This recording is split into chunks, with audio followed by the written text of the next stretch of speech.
Good morning students. आज मैं lesson 4 में वे आंखें कविता पढ़ाऊंगी। उसके कवि हैं सुमित्रा नंदन पंत।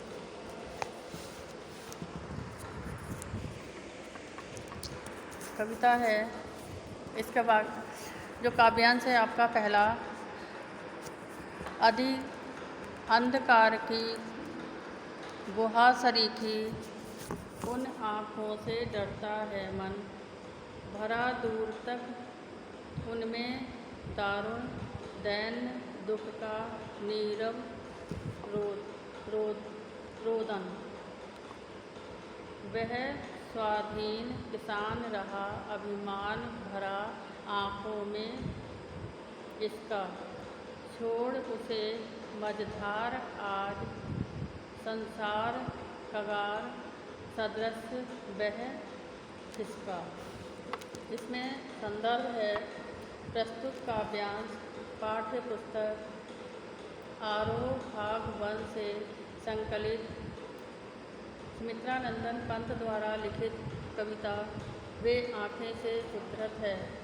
प्रसंग, इस काव्यांश में कवि किसानों की दुर्दशा, शोषण एवं दयनीय दशा को देखने से आहत होकर उनकी स्थिति का यथार्थ चित्रण करता है। अब व्याख्या है 2 लाइनों की, स्टार्टिंग की 2 लाइनों की। अंधकार की गुहा सरीखी उन आँखों से डरता है मन। प्रस्तुत काव्यांश में कवि किसानों की दुर्दशा का मार्मिक चित्रण करते हुए कहता है कि किसान की आँखें दुख दीनता से भरी अंधेरी गुफा के समान भयानक होती हैं। जिस प्रकार अंधेरी गुफा के भीतर झांकने से डर लगता है, उसी फिर है आपका डर लगता है। फिर इसका दूसरी लाइन आपकी, ये तीसरी इधर से 2 लाइनें आपने पढ़ ली हैं। उसके बाद में है भरा दूर तक उनमें दारुण दैन्य दुख का नीरव रोदन। इसमें है उसी प्रकार किसान की आँखों से देखने का भी भय लगता है।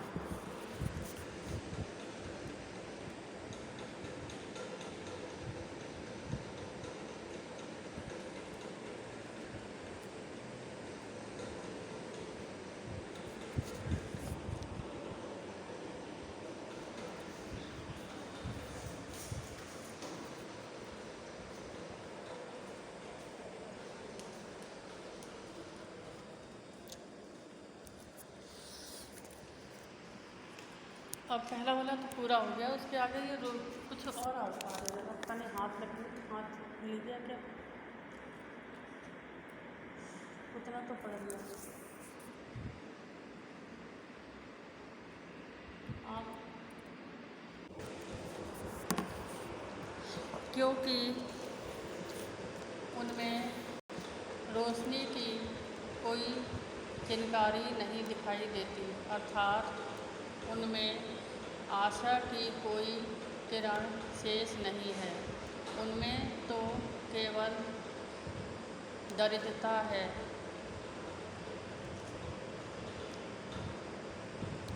उसकी आँखों में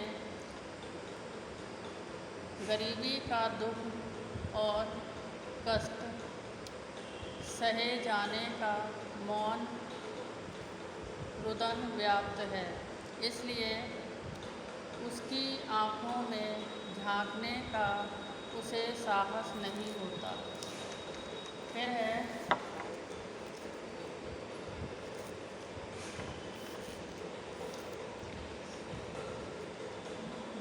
वह स्वाधीन किसान रहा अभिमान भरा आँखों में इसका।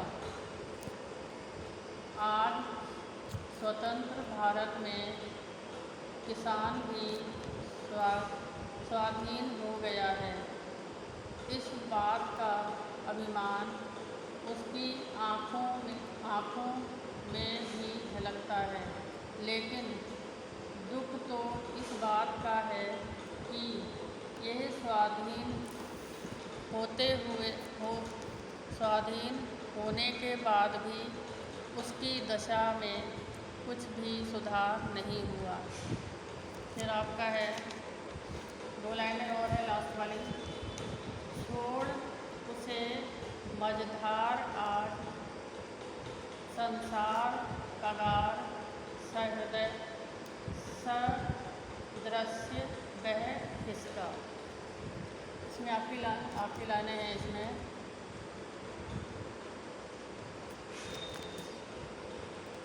किसान को मझधार में छोड़, अर्थात शासक वर्ग ने किसानों को अकेले छोड़ दिया और उनसे किनारा कर लिया। उन्हें स्वतंत्रता का कोई लाभ नहीं मिला। उनकी स्थिति जैसे पहले थी वैसे ही अभी भी है। काव्य सौंदर्य होगा। कवि ने किसान के जीवन की दयनीय स्थिति का चित्रण किया है। अंधकार की गुहा सरीखी तथा संसार कगार सदृश्य में उपमा अलंकार है। दैन्य दुख में अनुप्रास अलंकार है। काव्य की भाषा मानक खड़ी बोली है। काव्य में संस्कृत नष्ट शब्दावली का प्रयोग किया गया है, जैसे अंधकार, गुहा, दैन्य, सदृश्य इत्यादि। अब आपका है काव्यांश सेकंड।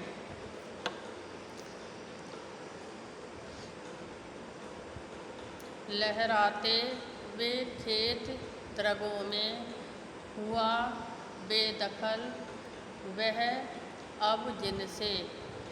हंसती थी उसके जीवन की हरियाली जिनके तृण तृण में। आँखों ही में घूमा करता वह उसकी आँखों का तारा। कारकुनों की लाठी से जो गया जवानी में ही मारा। संदर्भ पहले की तरह ही है। पूर्ववत प्रसंग है। इस काव्यांश में महाजनों के शोषण का शिकार हो रहे भारतीय किसानों की मार्मिक दशा का चित्रण किया गया है। आपकी 2 लाइनें बताई जा रही हैं। अभी लाइनें शुरू हो रही हैं।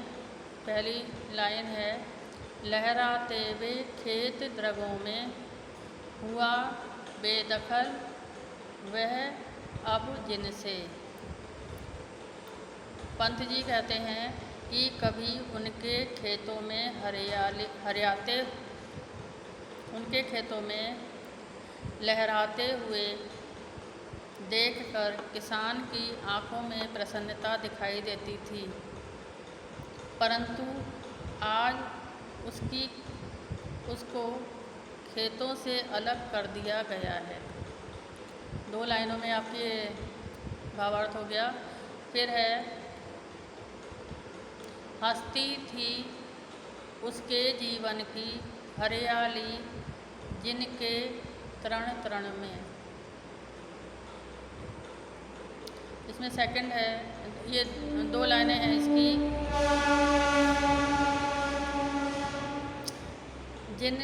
जिन खेतों में फैली हरियाली के तिनके तिनके को देखकर उसका मन खुशी से झूम उठता था, जो खेत उसकी खुशी के आधार थे, आज उन्हीं पर उसका अधिकार नहीं था। इस तरह उसके जीवन की प्रसन्नता समाप्त हो गई है। फिर है,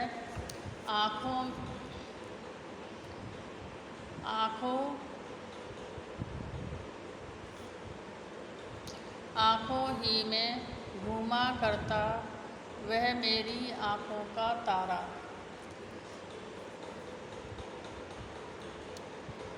आज वही किसान अपने हाशिए में खड़ा है जहाँ उसका जीवन बिल्कुल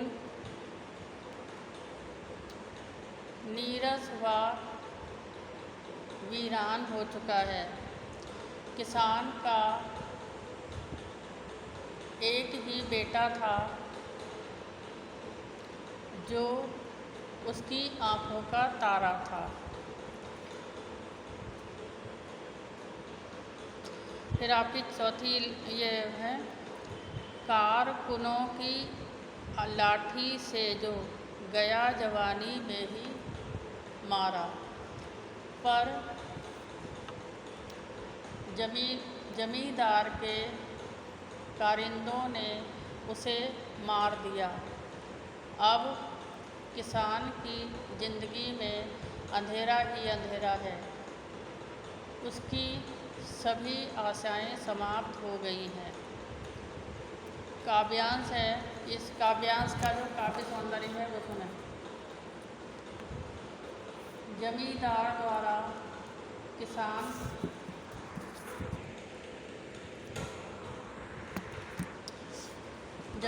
द्वारा किसान को अपनी जमीन सहित सारी संपत्ति बेचने के लिए बाध्य किए जाने का अत्यंत मार्मिक चित्रण किया गया है।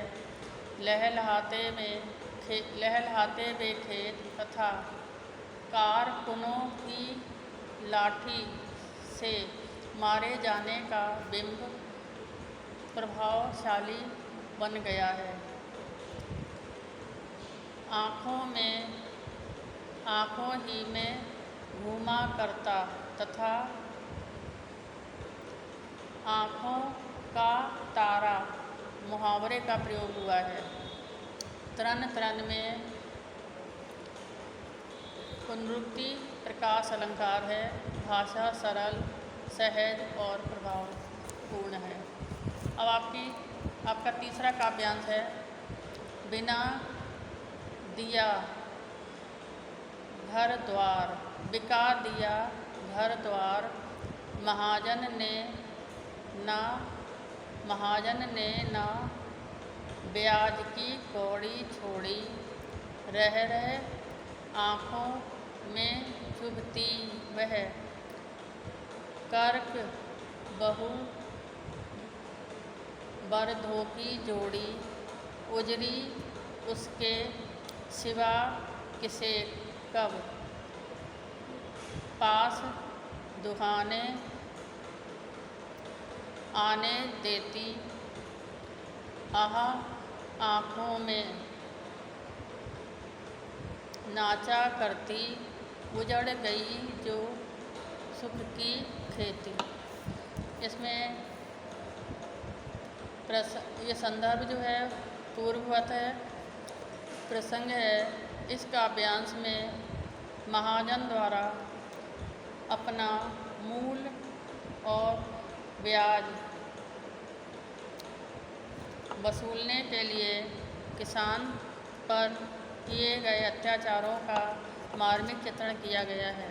व्याख्या है, पहली दो लाइनें देखें। बिका दिया घर द्वार, महाजन ने ना ब्याज की कौड़ी छोड़ी।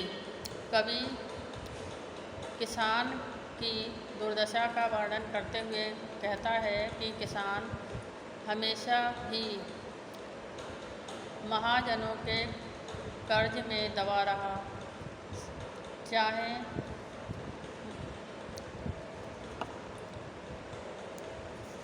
भारत की गुलामी का समय हो या अब आज़ादी का। महाजन ने अपना पैसा वसूलने के लिए किसान के घर द्वार सब नीलाम कर डाले। फिर रह आँखों में चुभती है कुर्क हुई बरधों की जोड़ी। खेत पहले ही खाली करवा दिए गए थे, अब बैलों की जोड़ी को भी देखते देखते नीलाम करवा दिया, जो किसान को बहुत प्रिय थी। वह जोड़ी आज भी बार बार उस किसान की आँखों में चुभती रहती है, अर्थात उसे उनका स्मरण हो उठता है, जिससे उसे अत्यधिक पीड़ा होती है।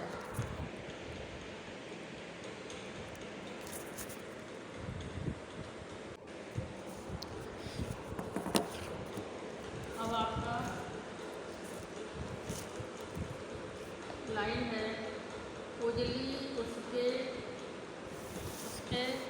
सिवा किसे कब पास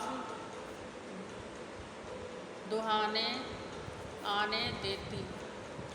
इसमें कह रहे हैं कि कवि के पास एक सफ़ेद गाय थी, उसे वह उजरी कहता था। गाय भी उसका दूध दोहने के लिए किसान के अतिरिक्त किसी को अपने पास नहीं आने देती थी। आज वह गाय भी बिक गई, उसकी सुख की खेती उजड़ गई, अर्थात वर्षों के परिश्रम से बनाया गया घर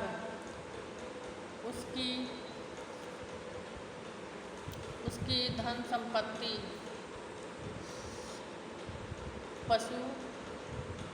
पशु संपदा सब बिक गए थे। आँखों में नाचा करती उजड़ गई जो सुख की खेती। सारे दृश्य उसकी आँखों के सामने नाचा करते हैं, अर्थात वो स्मृति उस अभी भी सुखद लगती है, लेकिन वह सारा सुख चला गया। काव्य सौंदर्य है। इस काव्यांश में किसान की दयनीय स्थिति का चित्रण किया गया है। मुहावरेदार भाषा का प्रयोग किया गया है, जैसे आँखों में चुभन, आँखों में नाचना। काव्य में अनुप्रास अलंकार की छटा दिखाई गई है, जैसे घर द्वार, कौड़ी छोड़ी, उजरी उसके, किसे कब आदि। रह रह में अनुप्रास पुनरुक्ति त्रिकास अलंकार है। बरधों शब्द में ग्रामीण शब्दों की विशेष जानकारी मिली है। भाषा सरल एवं प्रभावशाली है। ये आपने तीन काव्यांश पढ़े थे। इसे आप अपनी कॉपी में लिख लेंगे और याद भी कर लेंगे, लेकिन जो शब्दार्थ हैं उसे आप कॉपी में नहीं लिखेंगे, केवल पढ़ लेंगे।